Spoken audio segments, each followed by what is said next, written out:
আয় মা, আস্তে আস্তে আয়। জি সাহেব। চাচা আমাদেরকে 20 টাকার বাদাম দিন। আচ্ছা দিতেছি। আচ্ছা চাচা, আপনার সাথে এটা কে? সাহেব, এইটা আমার মাইয়া, অন্ধ, চোখে দেখে না। আচ্ছা চাচা, আপনার মেয়েটা অন্ধ, আপনি বাদাম বিক্রি করেন, আপনার বয়স হয়ে গেছে 50-60 বছর। এই বয়সে তো আপনার বাদাম বিক্রি করার কথা না, এখন রেস্টে থাকার কথা। আচ্ছা চাচা, আপনার কি কোনো ছেলে নেই? সাহেব, আমার একটা ছেলে একটা মাইয়া। আমার এই মায়াটা অন্ধ, ও লেখাপড়া করতে পারে নাই, কিন্তু আমার পোলারে আমি বড় কলেজে পাশ করাইছি, উচ্চ শিক্ষিত হয়েছে। তারপর যখন লেখাপড়া শেষ করলো, তারপর তারপর বড় একটা চাকরি পাইলো, ব্যবসা করলো। এখন আমার ওই পোলা কোটিপতি। কিন্তু সাহেব, আমার ওই পোলা যখন কোটিপতি হইলো, আমাকে দিকে খেয়াল রাখে না। ওর মাটা অসুস্থ, ওর মারে যে ওষুধ কিনে দিব সেই টাকাটাও আমার কাছে নাই। দিনের পর দিন আমাকে উপরে অমানসিক নির্যাতন চালাইলো ওই পোলা এবং ওই পোলার বউ।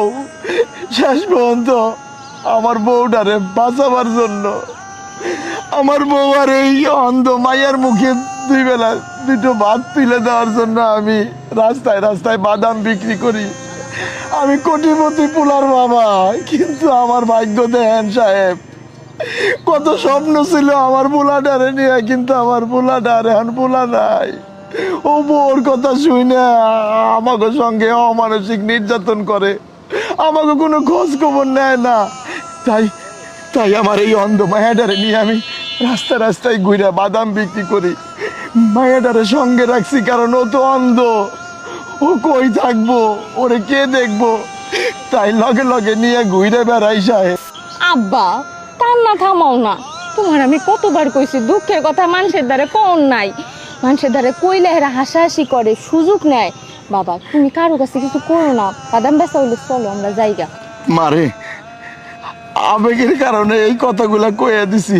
কারণ মা, এই সাহেবের দেখে মনে হইলো যে আমার পোলা তোর ভাইয়ের মতো দেখা যায়, সেই জন্য আমি আবেগে আবেগে সব কইয়া দিছি রে মা। আব্বা গো, আমার যদি চোখটা থাকতো আমি একটু সাহেবরে দেখতাম, আমার অনেক মন চাইতেছে একটু দেখতে। আরে মা, এই সাহেবটা না দেখতে শুনতে অনেক সুন্দর, কত লম্বা চূড়া, স্বাস্থ্য ভালো, মনে হয় অনেক বড় লোক।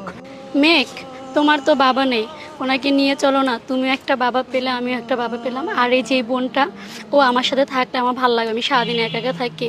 চলো না মেঘ, ওনাকে আমাদের বাবা বানাই। আচ্ছা